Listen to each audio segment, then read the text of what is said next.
दशा अब क्या हो गई है, इससे पहले क्या दशा थी, वो दशा सुधरी तो किस वजह से सुधरी, और आज हमारी दशा जो बिगड़ रही है किस कारण से बिगड़ रही है, उस दशा से उभरने के लिए हमारे पास दिशा क्या है, उस दिशा पे हम लोगों ने विद्वान लोग बुला के चर्चा की और राहुल जी उस पे हमारा मार्गदर्शन करेंगे कि इस दिशा में कैसे बढ़ा जाए। क्यों, वो मैं इसलिए कह रहा हूं, हम लोगों ने जब इस बात पे चिंतन शुरू किया, ऐसे कौन से कारण हैं कि जल जंगल जमीन कोई अपनी मां के पेट से लेके पैदा नहीं होता, होता है क्या, नहीं होता ना। तो अगर जल जंगल जमीन कोई अपनी मां के पेट से लेके पैदा नहीं हुआ, तो फिर मेरे समाज के दलित पिछड़े आदिवासी ये जमीन के मालिक क्यों नहीं बन पाए, ये प्राकृतिक संसाधनों के मालिक क्यों नहीं बन पाए, ये समाज व्यापारी क्यों नहीं बन पाया, ये समाज जमींदार क्यों नहीं बन पाया।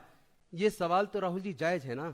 यानी सरकार के उपक्रमों को बेचने के लिए ही मंत्री बना दिया और उस मंत्रालय ने देश का सत्यानाश कर दिया, सब कुछ बेच दिया। उसके बेचने से हमारी सरकारी नौकरियों के रास्ते बंद हो गए। इतना पैसा हमारे पास था नहीं कि अपना व्यापार कर ले। और जो छोटे मोटे हमारे डीएसएफडीसी जैसे संगठन बने जो फाइनेंस किया करते थे, 0.6% पे लोन दिया करते थे, आज वो बिल्कुल बंद है, किसी को लोन नहीं मिल रहा। और दूसरा हमारा अधिकार जो आगे बढ़ने का रास्ता था वो था शिक्षा। इन्होंने शिक्षा को हमारे हाथ से छीन लिया। साथियों माफ करना, बुरा मत मानना, क्योंकि यहां जितने लोग बैठ रहे हैं वो तो फिर भी सबल हैं, क्योंकि उन्होंने नौकरी की है। उनको आज जो रिटायर हो गए उनको भी पेंशन मिल रही है 50,000 60,000।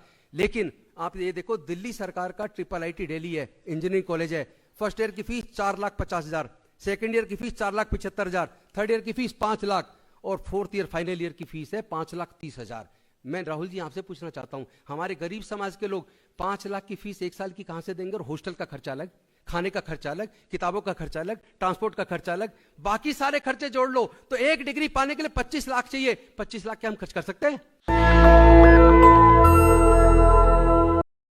शांति और मानवता का संदेश देने वाले तथागत भगवान बुद्ध, संत गुरु रविदास जी, संत कबीरदास जी, गुरु नानक देव जी, ज्योतिबा फूले जी, शिवाजी महाराज, सावित्रीबाई फूले जी, फातिमा शेख जी, नारायण गुरु जी, पेरियार रामास्वामी नायकर जी, डॉक्टर बाबा साहेब अम्बेडकर जी, माता रमाबाई जी, जगदेव बाबू कुशवाहा जी, ललित सिंह यादव जी, वर्मा जी और मानवर कांसीराम साहब सहित समाज के सभी महापुरुषों के चरणों में कोटि कोटि नमन करते हुए, आदरणीय विपक्ष के नेता, जननायक, न्याय योद्धा राहुल गांधी जी और मंच पे बैठे सभी अतिथिगण और सामने आए हुए मेरे सभी समाज के अतिथिगण, मुझे खुशी है कि ये एक यूनिक तरह का प्रोग्राम हमने आयोजित किया। इसमें कोई सारे लोग समाज के अलग अलग शेड्यूल कास्ट की जाति के प्रतिष्ठित लोग हैं, इसमें डॉक्टर्स हैं, इसमें एडवोकेट्स हैं, इसमें इंजीनियर्स हैं, इसमें प्रोफेसर्स हैं, वो लोग हैं जो पूरे समाज को प्रभावित करते हैं। चूंकि राजनीतिक सभा होती है तो उसमें तो पूरी भीड़ बुलाई जाती है, यहां भीड़ नहीं, एक एक व्यक्ति ऐसा है जिसके पीछे लाखों लोग हैं, जिनकी वीडियोज लाखों लाखों करोड़ों लोग देखते हैं। ऐसे लोग आज हमारे बीच बैठे हैं। तो साथियों, आज का जो विषय है वंचित समाज की दशा अब क्या हो गई है, इससे पहले क्या दशा थी, वो दशा सुधरी तो किस वजह से सुधरी, और आज हमारी दशा जो बिगड़ रही है किस कारण से बिगड़ रही है, उस दशा से उभरने के लिए हमारे पास दिशा क्या है, उस दिशा पे हम लोगों ने विद्वान लोग बुला के चर्चा की और राहुल जी उस पे हमारा मार्गदर्शन करेंगे कि इस दिशा में कैसे बढ़ा जाए। क्यों, वो मैं इसलिए कह रहा हूं, हम लोगों ने जब इस बात पे चिंतन शुरू किया, ऐसे कौन से कारण हैं कि जल जंगल जमीन कोई अपनी मां के पेट से लेके पैदा नहीं होता, होता है क्या, नहीं होता ना। तो अगर जल जंगल जमीन कोई अपनी मां के पेट से लेके पैदा नहीं हुआ, तो फिर मेरे समाज के दलित पिछड़े आदिवासी ये जमीन के मालिक क्यों नहीं बन पाए, ये प्राकृतिक संसाधनों के मालिक क्यों नहीं बन पाए, ये समाज व्यापारी क्यों नहीं बन पाया, ये समाज जमींदार क्यों नहीं बन पाया। ये सवाल तो राहुल जी जायज है ना।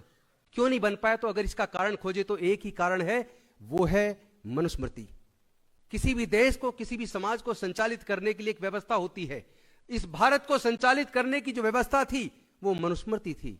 संविधान के आने से पहले देश मनुस्मृति से चलता था, और वो मनुस्मृति जो ये कहती है कि देश में शूद्रों और अछूतों को पढ़ने का अधिकार नहीं है, शूद्रों और अछूतों और महिलाओं को पढ़ने के साथ साथ व्यापार करने का अधिकार नहीं है, और इन वर्गों को संपत्ति रखने का भी अधिकार नहीं है।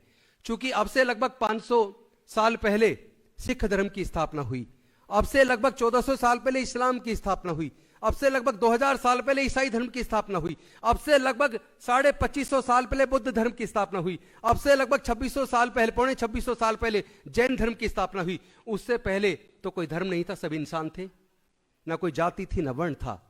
तो ये व्यवस्था कैसे ऐसी आई? जब आर्यंस के आने के बाद जो समाज को चलाने की व्यवस्था बनी मनुस्मृति से, उस मनुस्मृति ने हम लोगों से पढ़ने लिखने का, संपत्ति अर्जित करने का, व्यापार करने का, ये सारे अधिकार छीन लिए, जिसकी वजह से हम लोगों ने हजारों साल की गुलामी झेली। लेकिन ऐसे में एक योद्धा ज्योतिबा फूले जी आए और उन्होंने वंचित वर्ग के अधिकार की लड़ाई शुरू की। और वो लड़ाई साहू जी महाराज से होती हुई डॉक्टर बाबा साहेब अंबेडकर जी के आते आते डॉक्टर बाबा साहेब अंबेडकर जी ने, आपको पता है 1919 में साउथ बोरो कमीशन आया, उसके सामने समाज के ये सारी समस्याओं को रखा। उसके बाद साइमन कमीशन आया, उसके सामने समाज की सारी समस्याओं को रखा। और उसके बाद राउंड टेबल कॉन्फ्रेंस लंदन के अंदर जाकर अंग्रेजों को यह बताने की कोशिश की कि जब आपका शासन नहीं था तब भी हम गुलाम थे, तब भी हम मानवता के दर्जे से वंचित थे, तब भी हम पढ़ाई से, शिक्षा से, संपत्ति से, व्यापार से वंचित थे। आपके आने के बाद क्या बदला? आज भी हम उस सार्वजनिक तालाब में जहां जानवर पानी पी सकता, हम नहीं पी सकते। तो ये रास्ता, ये जो संघर्ष का रास्ता उन्होंने अपनाया और सेपरेट इलेक्टोरल मांगा। राउंड टेबल कॉन्फ्रेंस के बाद जो हमें अधिकार मिले और उसके बाद संविधान के माध्यम से डॉक्टर बाबा साहेब अंबेडकर ने, जो आज की भाषा में अगर कहें SC, ST, OBC और माइनॉरिटी, इन लोगों के आगे बढ़ने का रास्ता खोल दिया। और उस रास्ते के खुलने से, जैसे अभी प्रोफेसर रतनलाल बता रहे थे, कि उसके बाद हमें एक के बाद एक, चूंकि आजादी के बाद तो कांग्रेस का शासन था, सारे अफर्मेटिव एक्शन, और डॉक्टर बाबा साहेब अंबेडकर जी को अवसर मिला, चूंकि उनकी तो अपनी पार्टी थी, उसके बावजूद भी अगर उनको भारत का संविधान लिखने का मौका मिला, भारत के प्रथम कानून मंत्री बनने का मौका मिला, तो मैं समझता हूं उसमें जवाहरलाल नेहरू जी की बहुत बड़ी भूमिका थी। और वो भूमिका, चूंकि नेहरू जी और गांधी जी जानते थे डॉक्टर बाबा साहेब अंबेडकर की प्रतिभा को, कि वो एक ऐसे इंसान है जो भारत में, जहां विविधताओं का देश है, जहां कदम कदम पर अनेकों जातियां, अनेकों धर्म, अनेकों संस्कृतियां, अनेकों भाषाएं, ऐसे में इस भारत को जोड़ के बांध के रखना मुश्किल है। लेकिन ये ऐसे में अगर कोई संविधान का, मजबूत संविधान जो भारत को एक राष्ट्र के रूप में एकजुट करे, वो केवल डॉक्टर बाबा साहेब अंबेडकर कर सकते हैं। उनको मौका मिला, उन्होंने हमारे पढ़ने लिखने के रास्ते खोल दिए, उन्होंने रिजर्वेशन देकर हमारे नौकरियों के रास्ते खोल दिए, उन्होंने रिजर्वेशन देकर हमारे MP, MLA, मंत्री, मुख्यमंत्री, राष्ट्रपति बनने के रास्ते खोल दिए। उन्होंने हमें उनकी रिजर्वेशन से हम जज बने, कलेक्टर बने, डॉक्टर बने, इंजीनियर बने, प्रोफेसर बने, टीचर बने, वकील बने। तो जो भी कुछ हमें मिला, ये जो मध्यम वर्ग बना, ये केवल और केवल डॉक्टर बाबा साहेब अंबेडकर जी की कुर्बानी से बना। लेकिन ये कुर्बानी ऐसे ही नहीं थी। इस कुर्बानी में उन्होंने अपने 5 में से 4 बच्चे गंवा दिए। 4 बच्चे छोटे छोटे इलाज के अभाव में, खाना भरपेट ना मिला, 4 बच्चे गुजर गए। और जवानी में 35-36 साल की उम्र में डॉक्टर बाबा साहेब अंबेडकर जी की पत्नी माता रमाबाई गुजर गई। और ऐसे में उन्होंने उसके बावजूद अपना पूरा जीवन जलाकर जो हमारा मार्ग बनाया था, वो मार्ग साथियों आज बंद हो गया है। चूंकि 1990 के आसपास से, उससे पहले खूब नौकरियां थी। मेरे जितने साथी बैठे, ज्यादातर ऐसे जो गरीबी परिवार से पैदा हुए, मजदूर थे उनके माँ बाप, लेकिन उन्हें स्कॉलरशिप से, जो स्कॉलरशिप भारत की सरकार ने, चूंकि पहले तो सारी कांग्रेस की सरकार थी, सारी योजनाएं उन्होंने बनाई। और हम लोगों को, आपको याद होगा 20 सूत्री कार्यक्रम में, चूंकि आज जो कांग्रेस की जो सरकार है, जो कांग्रेस पार्टी है, या चुनाव भी दिल्ली में लड़ रही है, लेकिन वो अपने काम नहीं गिना पा रही। ये दुख की बात है। आपको याद होगा 20 सूत्री कार्यक्रम में पूरे देश के गांव के अंदर SC, ST, OBC के लोगों को, गरीब लोगों को 120 गज के मकान किसने दिया? बताओ। कांग्रेस ने दिए। कोई याद दिला रहा है? कहां है मीडिया, कहां हमारे नेता? वो ये बता ही नहीं पा रहे कि आपने क्या किया। आज जो आधुनिक भारत का निर्माण हुआ, वो केवल और केवल किसकी देन आप समझ सकते हैं? उनके अफर्मेटिव एक्शन की वजह से हमें 120 गज के मकान पूरे देश के अंदर मिले। खेती के लिए पट्टे मिले, बेशक कब्जे ना मिले हो, कुछ लोगों को कब्जे मिले हो, लेकिन पट्टे मिले। और आज मैं बताता हूं 45 JJ क्लस्टर में लाखों लोगों को मकान। आज 2 पार्टी वादा कर रही हैं, जहां झुग्गी वहां मकान देंगे। अरे तुम तो आज वादा कर रहे हो, तुमने दिए कितने? 10-11 साल से तुम सत्ता में हो। लेकिन मैं याद दिलाता हूं 45 JJ क्लस्टर में कई लाख मकान झुग्गी वालों को अगर किसी ने दिए हैं, तो वो कांग्रेस की सरकार ने दिए हैं। इस बात से इनकार नहीं किया जा सकता। और रिजर्वेशन से हमको सब कुछ मिला। आज 1990 के बाद जब उन्होंने देखा ये वंचित वर्ग के लोग जो चप्पल पहन के हमारे घर के सामने से नहीं निकल सकते थे, हम अगर उनके घर आ जाए तो खाट से खड़े हो जाते थे, कभी हमारे सामने कुर्सी पर नहीं बैठ सकते थे, आज वो जज बन गए, इंजीनियर बन गए, कलेक्टर बन गए, साइंटिस्ट बन गए, प्रोफेसर बन गए। आज वो अपने हक के लिए बोलने लगे हैं, लड़ने लगे हैं। तो साथ ही उन्होंने क्या किया कि इनके पास ये जो ताकत आई है, ये पढ़ने से आई है और दूसरा सरकारी नौकरी की वजह से आई है। तो उन्होंने सरकारी नौकरी और पढ़ाई का रास्ता बंद करने के लिए मनुस्मृति का इस्तेमाल करने की बजाय ऐसी व्यवस्था लागू की, धीरे धीरे भारत सरकार के सारे उपक्रम बेच दिए, चाहे वो रेलवेज हो, चाहे एमटीएन हो, चाहे बीएसएनएल हो, पेट्रोलियम कंपनियां हो, गैस कंपनियां हो, बैंक्स हो, इंश्योरेंस कंपनियां हो, बाल्को हो, नाल्को हो, आईटीडीसी को, तमाम संस्थान जो गवर्नमेंट अंडरटेकिंग्स कांग्रेस के टाइम पे सैकड़ों बनी थी, ज्यादातर इस सरकार ने बेच दी। और बीजेपी के राज में तो पहली बार एक मंत्रालय बना, एक मंत्री बनाया गया, डिसइन्वेस्टमेंट मिनिस्टर, यानी सरकार के उपक्रमों को बेचने के लिए ही मंत्री बना दिया। और उस मंत्रालय ने देश का सत्यानाश कर दिया, सब कुछ बेच दिया। उसके बेचने से हमारी सरकारी नौकरियों के रास्ते बंद हो गए। इतना पैसा हमारे पास था नहीं कि अपना व्यापार कर ले। और जो छोटे मोटे हमारे डीएसएफडीसी जैसे संगठन बने, जो फाइनेंस किया करते थे, 0.6% पे लोन दिया करते थे, आज वो बिल्कुल बंद है, किसी को लोन नहीं मिल रहा। और दूसरा हमारा अधिकार जो आगे बढ़ने का रास्ता था वो था शिक्षा। इन्होंने शिक्षा को हमारे हाथ से छीन लिया। साथियों माफ करना, बुरा मत मानना, क्योंकि यहां जितने लोग बैठ रहे हैं वो तो फिर भी सबल हैं, क्योंकि उन्होंने नौकरी की है। उनको आज जो रिटायर हो गए उनको भी पेंशन मिल रही है 50,000 60,000। लेकिन आप ये देखो, दिल्ली सरकार का IIIT दिल्ली है, इंजीनियरिंग कॉलेज है, फर्स्ट ईयर की फीस 4,50,000, सेकेंड ईयर की फीस 4,75,000, थर्ड ईयर की फीस 5 लाख और फोर्थ ईयर फाइनल ईयर की फीस है 5,30,000।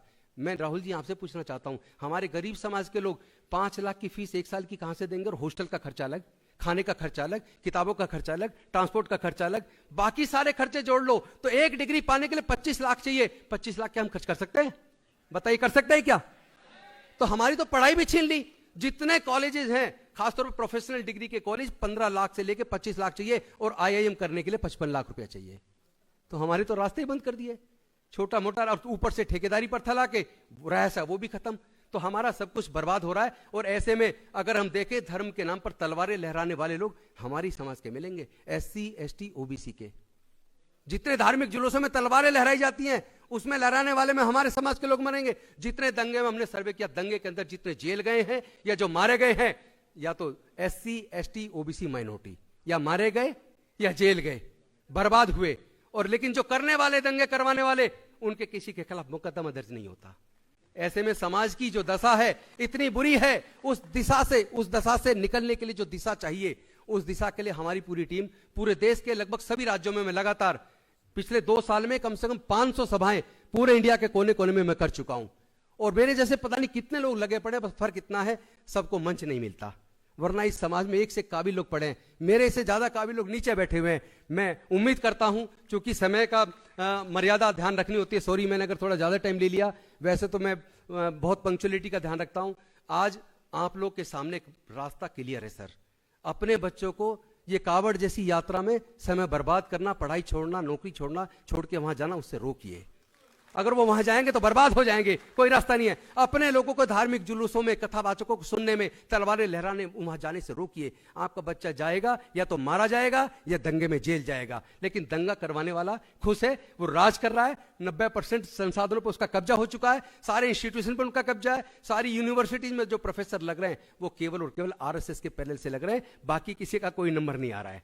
तो ऐसी विकट परिस्थिति में हमें अब दिशा तय करनी होगी, और वो दिशा डॉक्टर बाबा साहेब अम्बेडकर हमें देकर गए। हमें सिर्फ अनुसरण करना है, अंधविश्वास, पाखंडवाद से बाहर निकल के अपने समाज को, हम सबकी जिम्मेदारी है, अदरवाइज डॉक्टर बाबा साहेब अम्बेडकर की कुर्बानी बेकार चली जाएगी। क्या आप चाहते हैं हमारे आने वाले बच्चे फिर से गुलाम हो जाएं?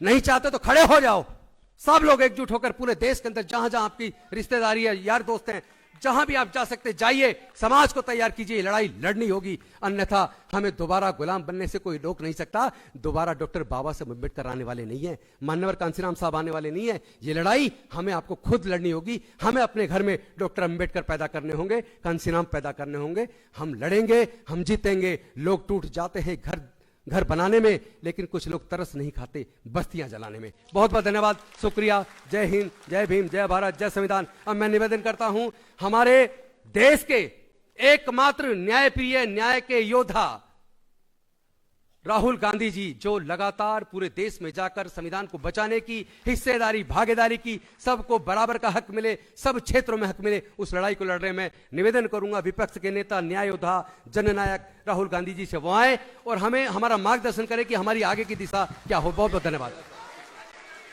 नेशनल दस्तक की आपसे गुजारिश है कि अगर इसको बचाना चाहते हैं तो नेशनल दस्तक को सब्सक्राइब करने के लिए रेड कलर के सब्सक्राइब बटन को दबाएं, फिर बेल आइकन की घंटी दबाएं, नेशनल दस्तक को बचाने के लिए बहुत जरूरी है कि हर खबर को शेयर करें, लाइक करें, कमेंट जरूर करें।